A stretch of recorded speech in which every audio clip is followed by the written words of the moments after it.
నమస్తే. Welcome to our channel. నేను సౌజన్య. ఆంధ్రప్రదేశ్‌లో బ్రిటిష్ పాలన నడుస్తోందనేటువంటి కామెంట్స్ వినిపిస్తున్నాయి. ఎందుకంటే అది అందరికీ తెలిసిందే.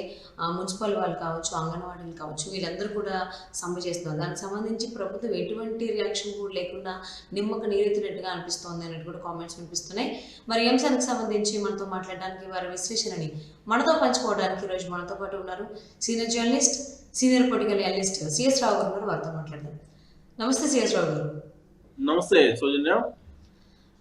ఆంధ్రప్రదేశ్‌లో జగన్ బ్రిటిష్ పాలనని ఫాలో అవుతున్నారు. విభజించు, పాలించు అనేటువంటి పాలసీ వాళ్ళు ఫాలో అవుతున్నట్టుగా కామెంట్స్ వినిపిస్తున్నాయండి. సో, అంగన్వాడీలు కావచ్చు, లేకపోతే మున్సిపల్ కార్మికులు కావచ్చు, వీళ్ళందరూ సమ్మె చేస్తున్నారు. అది ఆల్మోస్ట్ 15-20 డేస్ మధ్యలో ఉంది. అసలు వాళ్ళ గురించి జగన్మోహన్ రెడ్డి ఏం ఆలోచించేటువంటి అవకాశం ఉంది అంటారు? ఒకటేంటంటే జగన్మోహన్ రెడ్డికి సమస్యలు పరిష్కరించాలి అనేటువంటి ఆలోచన ఉందా లేదా అనేది ఒకటి వినిపిస్తుంది. ఎందుకంటే సమస్యలు పరిష్కరించే వాళ్ళు అయితే కనుక ఈ పాటికి ఎప్పుడో సమస్యలు పరిష్కరించాలి వాస్తవంగా కూడా. కానీ ఇప్పటి వరకు ఆ సమస్యను పరిష్కరించకుండా ఆయన అలానే తాత్సారం చేస్తూ వచ్చారు. 21 రోజుకి చేరింది. ఇప్పుడు మున్సిపల్ కార్మికుల సమ్మె 26 నుంచి చేస్తున్నారు. అంగన్వాడీలు 21 రోజుకి చేరింది. జగన్మోహన్ రెడ్డి అనాదిగా కూడా అతని మీద ఒక అభియోగం ఉంది. అతని మీద ఒక అభియోగంతో పాటు ఒక రకమైనటువంటి ఆరోపణలు ఉన్నాయి. రాజారెడ్డి రాజ్యాంగాన్ని అమలు చేస్తూ ఉన్నారు. ఆ రాజారెడ్డి ఏమో బ్రిటిష్ వాళ్ళ దగ్గర పనిచేశారు. బ్రిటిష్ తరహా ఆలోచనలు ఉంటాయి అనేది తెలుగుదేశం పార్టీ కానీ జనసేన కానీ వీళ్ళందరూ విపక్షాలు తరచూ ఆరోపించేటువంటి మాట వాళ్ళ మీద.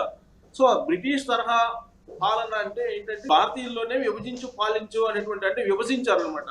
రకరకాలుగా మతాల ప్రాతిపదికన, కులాల ప్రాతిపదికన విభజించి వాళ్ళ ప్రభుత్వాన్ని అప్పట్లో ఉన్నటువంటి పరిపాలనను బ్రిటిష్ వాళ్ళు నిలుపుకునేటువంటి ప్రయత్నం చేశారు. సేమ్ అదే తరహాలో ఇప్పుడు ఆంధ్రప్రదేశ్ లో కూడా విభజించు పాలించు అనేటువంటి ఒక సూత్రాన్ని జగన్మోహన్ రెడ్డి అమలు చేస్తున్నారు అనేది తెలుగుదేశం పార్టీ, జనసేన ఆరోపిస్తున్నటువంటి మాట. సో దానికి బలం చేకూరేలా ఇప్పుడు జరుగుతున్నటువంటి పరిణామాలు కనిపిస్తున్నాయి. ఏం పరిణామాలు కనిపిస్తున్నాయి? అంగన్వాడీలో 21 రోజుల నుంచి వాళ్ళు రకాలుగా వివిధ రూపాల్లో సమ్మె కొనసాగిస్తూ ఉన్నారు. అట్లీస్ట్ వాళ్ళని పిలిచి మాట్లాడాలి. సరే 1-2 సందర్భాల్లో పిలిచి మాట్లాడినప్పటికీ కూడా వాళ్ళు ఏదైతే ప్రధానమైనటువంటి డిమాండ్లు ఉంచారో అవి తప్ప మిగతావన్నీ కూడా వాళ్ళు ఓకే అన్నారు. అంటే మిగతావన్నీ ఏంటి? మిగతావన్నీ ఇప్పుడు భారం పడకుండా ప్రభుత్వానికి ఉండేటువంటి సమస్యల మీద ఓకే అన్నారు. రిటైర్ అయిన తర్వాత ఏదో అంగన్వాడీ వర్కర్స్ కి 50,000 ఇచ్చేది 1,00,000 రూపాయలు ఇస్తాము. అలాగే అంగన్వాడీ హెల్పర్స్ కి 20,000 ఇచ్చేది 40,000 ఇస్తాము. అలాగే ఆరోగ్యశ్రీ కింద వాళ్ళకి ట్రీట్మెంట్ చేపిస్తాం. ఇలాంటివన్నీ కూడా ఏదో తూతూ మంత్రంగా వాళ్ళకి సమస్యలు పరిష్కరించామని చెప్తూ ఉన్నారు. బట్ ప్రధానమైనటువంటి డిమాండ్లు వాళ్ళు ఏంటి? మా గౌరవ వేతనం పెంచాలి అనేది, సుప్రీంకోర్టుకు సంబంధించినటువంటి తీర్పులు అమలు చేయాలి అనేది వాళ్ళ డిమాండ్. సో ఈ నేపథ్యంలో వాళ్ళని దాదాపు 3-4 సార్లు పిలిచి మాట్లాడి మంత్రిగా ఉన్నటువంటి బొత్స సత్యనారాయణ అనే టీము ఏదో ప్రయత్నం చేసిన తప్పితే వాళ్ళ సమస్యలు పరిష్కరించలేదు. అయితే పరిష్కరించకపోగా వాళ్ళు ఏం చేశారు? ఇప్పుడు ఉన్నటువంటి ఈ అంగన్వాడీలు అందరూ కూడా వామపక్ష భావజాలంతో కూడినటువంటి సమస్యలకు అనుబంధంగా ఉన్నారు. కాబట్టి ఈ వామపక్ష భావజాలం ఉన్నటువంటి వాళ్ళని ఎంకరేజ్ చేయకూడదు. వీళ్ళంతా కావాలని విపక్షాలు వాళ్ళ మీద, ప్రభుత్వం మీద రెచ్చగొట్టేటువంటి ప్రయత్నం చేస్తున్నారు. ఇదంతా కూడా కుట్రపుట్టమైన రాజకీయం చేస్తున్నారని చెప్పేసి అక్కడ కులాల ప్రాతిపదికన, మతాల ప్రాతిపదికన విభజించి ఇప్పుడు ఐక్యత లేకుండా చేసినటువంటి ప్రయత్నం అంగన్వాడీలో చేస్తున్నారు. సేమ్ అదే తరహాలో 26వ తారీఖు నుంచి సమ్మె దిగినటువంటి మున్సిపల్ కార్మికులతోటి ఇవాళ చర్చలకు ఆహ్వానించారు. సో వాళ్ళని కనీస వేతనం 26,000 ఇవ్వాలి అనేటువంటి ఒక డిమాండ్ చేస్తూ ఉన్నారు మొదటి నుంచి కూడా మున్సిపల్ కార్మికులు. సో 26,000 ఇవ్వాలి అని చెప్పి డిమాండ్ చేస్తున్నప్పుడు వాళ్ళు పిలిచి మాట్లాడాలి. ఇప్పటికే చర్చలు జరపాలి. ఎప్పటి నుంచో వాళ్ళు ఈ డిమాండ్ చేస్తున్నారు. అయితే సమ్మెకి దిగేంత వరకు కూడా వీళ్ళు దానికి పరిష్కారం చూడకుండా ఇప్పుడు 26వ తారీఖు నుంచి సమ్మె దిగినటువంటి క్రమంలో పారిశుద్ధ్యం లోపించింది. ఆంధ్రప్రదేశ్ వ్యాప్తంగా కూడా పారిశుద్ధ్యం లోపించింది. దీంతో ఇవాళ తొలి విడత చర్చలకు పిలవడం జరిగింది. సో సేమ్ ఇప్పుడు కూడా ఈ మున్సిపల్ కార్మికులకు సంబంధించినటువంటి సంఘాలు ఏదైతే ఉన్నాయో, వివిధ సంఘాలు ఉంటాయి. ఈ సంఘాల మధ్య లీడర్లు ఎవరైతే ఉన్నారో కులాల ప్రాతిపదికన వాళ్ళ మధ్య అంతరం క్రియేట్ చేసేటువంటి ప్రయత్నం చేస్తున్నారు అనేది మున్సిపల్ కార్మికుల్లో ఉండేటువంటి ఒక వర్గమే చెప్తూ ఉంది. సో గతంలో కూడా ప్రభుత్వ ఉద్యోగులు అలాగే టీచర్లు సమ్మె చేసినప్పుడు కూడా ఇదే తరహాలో సిపిఎస్ రద్దు చేయకుండా వాళ్ళు జిపిఎస్ అనేది అమలు చేసి సిపిఎస్ రద్దు కోసం వాళ్ళు ధర్నాలు చేయకుండా, సమ్మె చేయకుండా విభజించి పాలించారు. కులాల ప్రాతిపదికన, మతాల ప్రాతిపదికన విభజించి పాలించడంతో పాటు ఈ కొంతమంది ఎవరైతే కార్మిక సంఘాలు, లేదంటే టీచర్ సంఘాలు, ప్రభుత్వ ఉద్యోగ సంఘాలు వీళ్ళు ఎవరైతే ఉన్నారో వాళ్ళకి కొన్ని బెనిఫిట్స్ కలగజేసి తెర వెనుక వాళ్ళని సైడ్ ట్రాక్ పట్టించి విభజించి పాలించేలాగా ఇప్పుడు అందరు కార్మికులు ఒకవైపు, ఆ కార్మిక సంఘాల నాయకులు ఇంకొక వైపు అన్నట్టుగా తయారు చేసింది ఈ అంటే ప్రభుత్వం సిఎస్ రావు గారు విపక్షాల నుంచి వస్తున్న ఆరోపణ. ఇంతకు ముందు కూడా బొత్స సత్యనారాయణ గారితో వీళ్ళందరూ మంత్రాలు జరిపారు కదా, వీళ్ళందరూ మీట్ అవ్వడం జరిగింది. సో అవి విఫలం అవడం, ఆ నెక్స్ట్ ఎమ్మెల్యేలని ముట్టడిస్తామని చెప్పేసి అని అంగన్వాడీ టీచర్లు కావచ్చు వాళ్ళందరూ కూడా చెప్పడం జరిగింది. సో ఇప్పుడు మళ్ళీ వాళ్ళతోనే అంటే లాస్ట్ టైం ఎవరినైతే కలిశారో బొత్స సత్యనారాయణ గారిని, సత్యల రామకృష్ణ గారు కూడా ఉంటారు ఆ మీటింగ్లో. సో వాళ్ళని కలిసేటువంటి అవకాశం ఉందా, లేకపోతే ఇప్పుడు సీఎం జగన్మోహన్ రెడ్డిని వీళ్ళు కలిసేటువంటి అవకాశం ఉంది అంటారు? జగన్మోహన్ రెడ్డి ఎట్టి పరిస్థితుల్లో కలిసేటువంటి అవకాశం ఈ కార్మిక సంఘ నాయకులకు కానీ లేదంటే కనీసం ఎమ్మెల్యేలకు కూడా లేదు.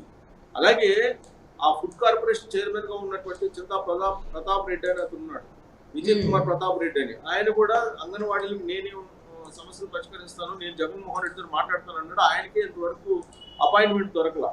సో కాబట్టి అక్కడ ఎమ్మెల్యేలకే దొరకనటువంటి పరిస్థితి అపాయింట్మెంట్, కార్మిక సంఘ నాయకులకి అసలు అపాయింట్మెంట్ దొరికేటువంటి అవకాశం లేదు. జగన్మోహన్ రెడ్డి నేరుగా చర్చ జరిపేటువంటి ఛాన్సే లేదు.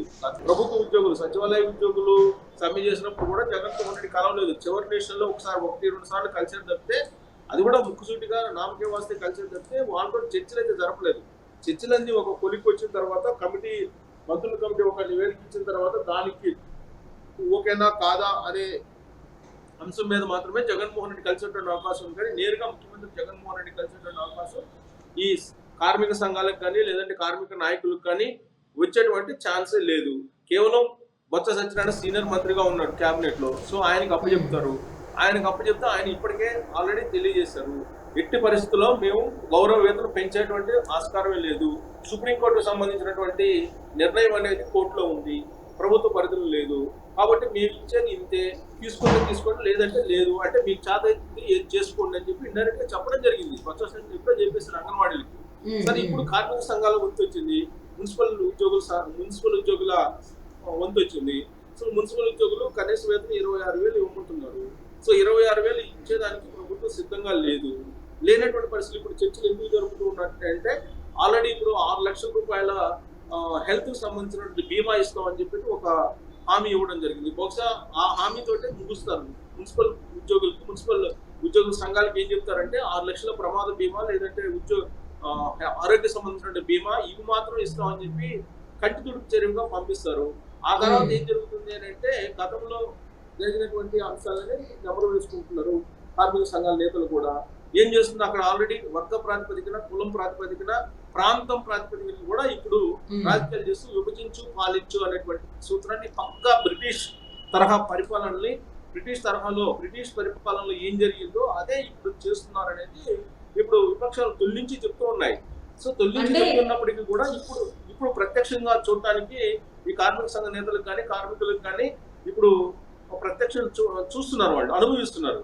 సో వాళ్ళు కూడా అదే చెప్తున్నారు, విభజించి పాలించడానికి చూస్తున్నారు. ఒకరికొకరి మధ్య ఏకాభిప్రాయం లేకుండా విభజించాలని చెప్పి చూస్తున్నారు, భేదాభిప్రాయాలు క్రియేట్ చేసినట్టు ప్రయత్నం చేస్తున్నారు అనేది కార్మిక సంఘ నేతలు కూడా చెప్తున్నారు, మున్సిపల్ కార్మికులు కూడా చెప్తున్నారు.